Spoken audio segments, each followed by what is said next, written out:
Cheat Code Support Strategist, written by Clouds, read by Distracted by Books. Chapter 40, Discovery. Nedzu and Shota verified the address one final time before walking up the stairs to the door. The house wasn't anything special.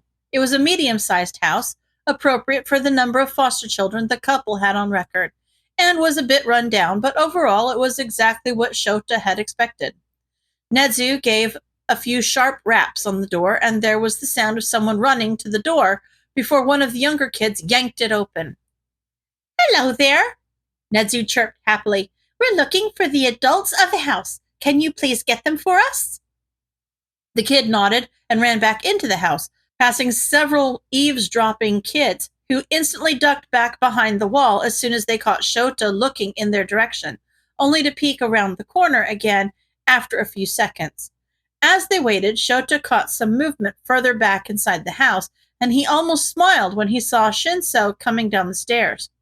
The moment he made eye contact with the kid, however, Shinso froze. It was only a split-second reaction, and Shota supposed it made sense with seeing his teachers out of context. But Shinso really should have been expecting the visit, with how well he'd done at the sports festival. He waited for Shinso to come and say hello, but all he got was a small smile and a wave before the kid turned away and continued into one of the other rooms. Shota frowned. That was odd. It was only another few seconds later that the parents appeared, pushing Shinso's weird behavior from his mind for the moment. The woman hid partially behind the man, who was large and grinned widely as he greeted them. "Hello, and what can I do for you today?" "My name is Nedzu. I'm the principal of UA High School," Nedzu introduced himself. "And this is Aizawa, one of the teachers there. We were hoping to have a discussion with you about one of your foster children, Shinso Hitoshi." Instantly, the man's face soured. "Of course. We saw the sports festival, so we know what this is about. Come on in." Shota and Nedzu exchanged a confused glance as they followed the couple into the house. If they had watched the sports festival and knew that Shinso was getting into the hero course, then why weren't they happy for him? Winning the sports festival like Shinso had wasn't a small accomplishment, so they should be proud of their son, but they weren't acting that way. They were led into the living room and sat down on a couch as a couple of the kids ran out to give them some privacy. The couple sat down across from them, and before Nedzu could say anything, the woman started apologizing. "We are so sorry. We had no idea that Shinso was going to take advantage of his classmates like that. His behavior was unacceptable, so rest assured that he is being dealt with accordingly."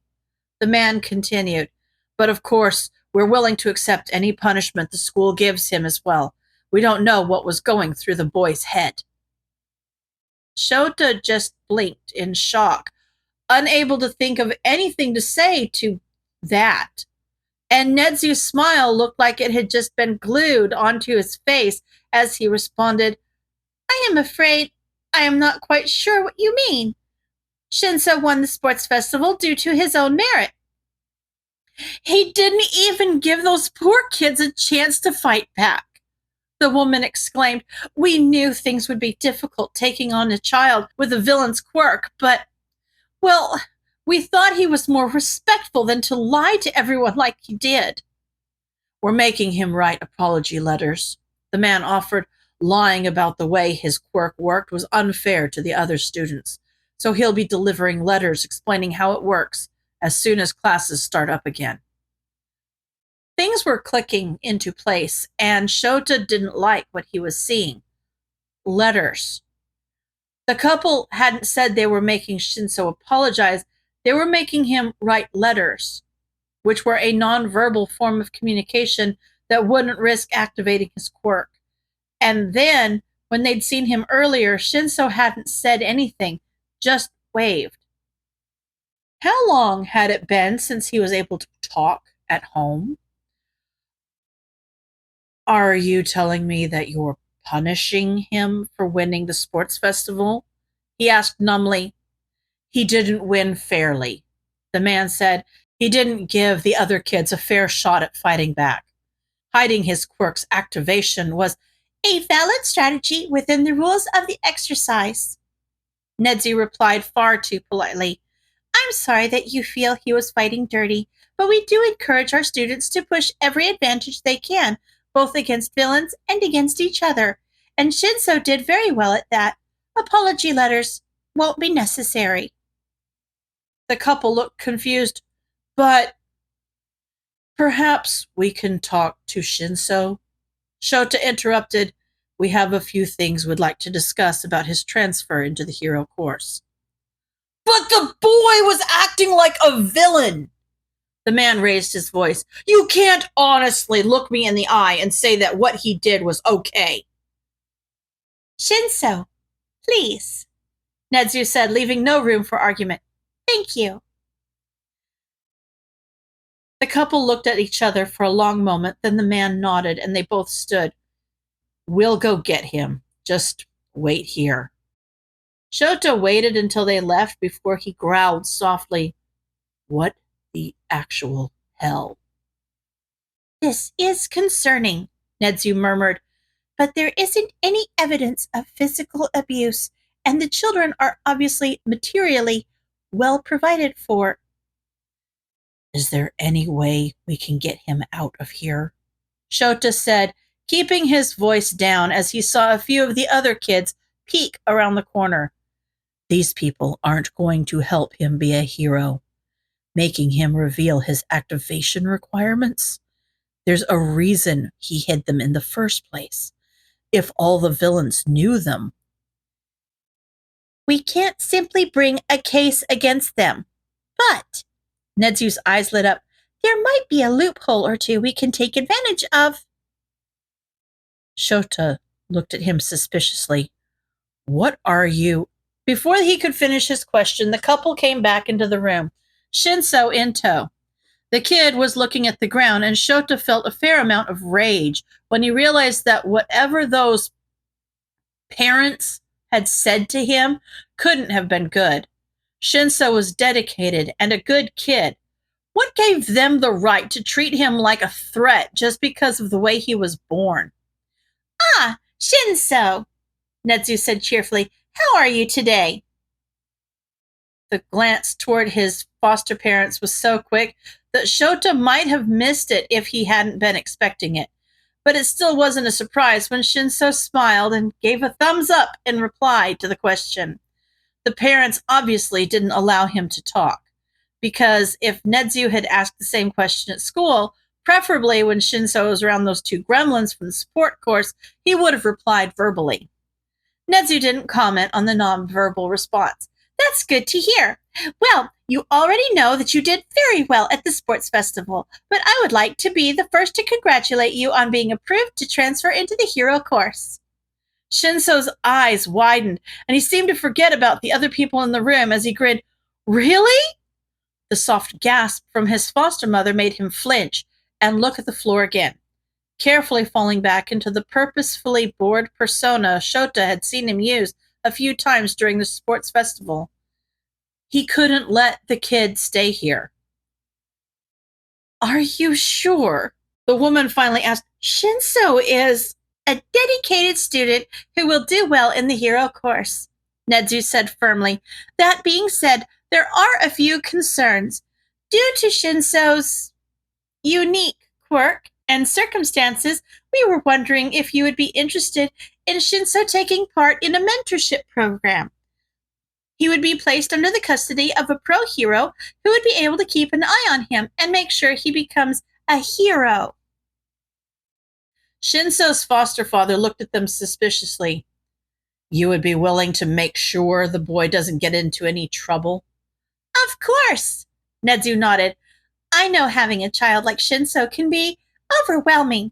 He would be taken out of your custody and placed somewhere with more individual care and supervision. None of this will take place without your express approval, of course.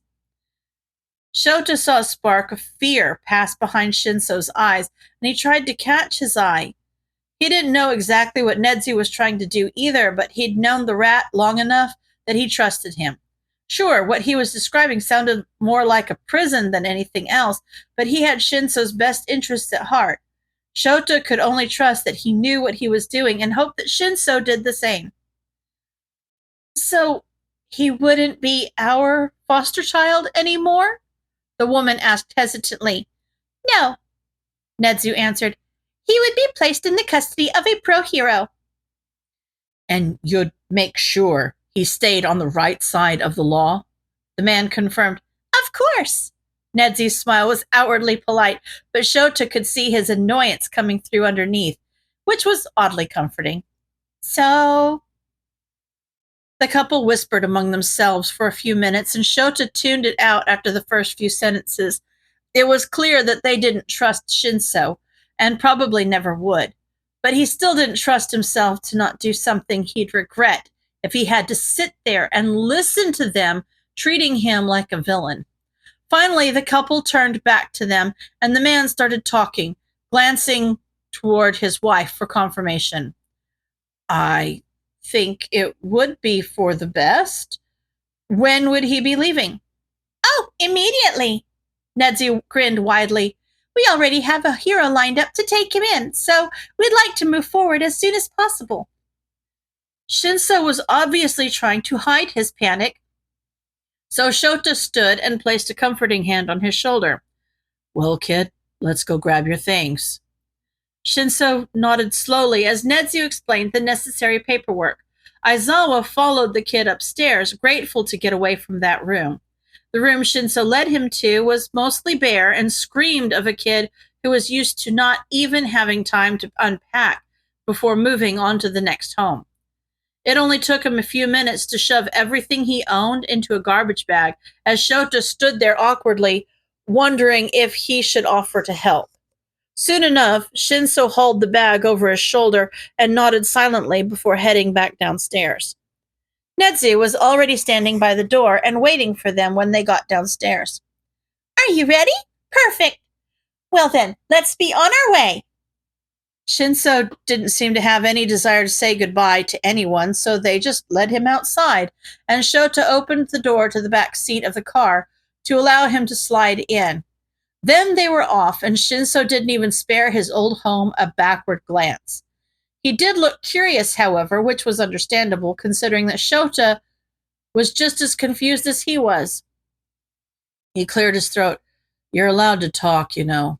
We're not going to punish you for asking questions. Shinso looked surprised, but still hesitated before saying anything. So, where are we going? Oh, that's easy, Nedzu chirped. We're going to the home of Eraserhead and Present Mike. Aizawa will be taking custody of you after all. I think maybe we have to turn it upside down, Izuku suggested. Or maybe we should 3D model it and see if it looks any different.